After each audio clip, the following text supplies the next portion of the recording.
దోసకాయ పచ్చడి చేసుకోవడానికైతే ముందుగా పల్లీలని వేయించుకోవాలండి. కొన్ని పల్లీలు వేయించుకున్న తర్వాత మరో కడాయిలో ఆయిల్ హీట్ చేసుకొని పచ్చిమిర్చి వేసుకోవాలి. పచ్చిమిర్చి ఎక్కువగా వేసుకోవాలండి. పచ్చడి అనేది కారంగా ఉంటే చాలా చాలా టేస్టీగా ఉంటుంది. అందులోకి కొత్తిమీర, పుదీనా, వెల్లుల్లి, కరివేపాకు అన్నీ వేసుకొని మంచిగా ఫ్రై చేసుకోవాలి. అవన్నీ ఫ్రై అయిన తర్వాత తీసి పక్కన పెట్టుకోవాలి.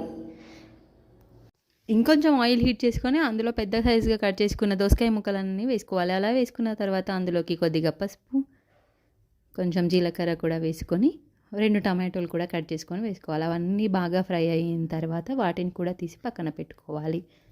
మిక్సీ జార్లోకి ముందుగా ఫ్రై చేసుకున్న పల్లీలను వేసుకొని మిక్సీ పట్టుకున్న తర్వాత అందులోకి పచ్చిమిర్చి కూడా వేసుకొని మిక్సీ పట్టుకోవాలి. అవన్నీ మెత్తని పేస్ట్లా చేసుకున్న తర్వాత దోసకాయ కూడా వేసుకొని బరకగా ఉప్పు కూడా వేసుకొని మిక్సీ పట్టుకోవాలి.